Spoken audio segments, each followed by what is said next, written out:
You ask Tiger to solve. This deals with linear equations with one unknown. The final result is x equals 6. Let's solve it step by step. Group all x terms on the left side of the equation. Subtract 6x from both sides. Group like terms. Simplify the arithmetic. Group like terms. Simplify the arithmetic.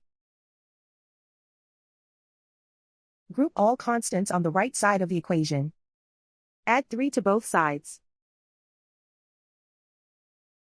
Simplify the arithmetic.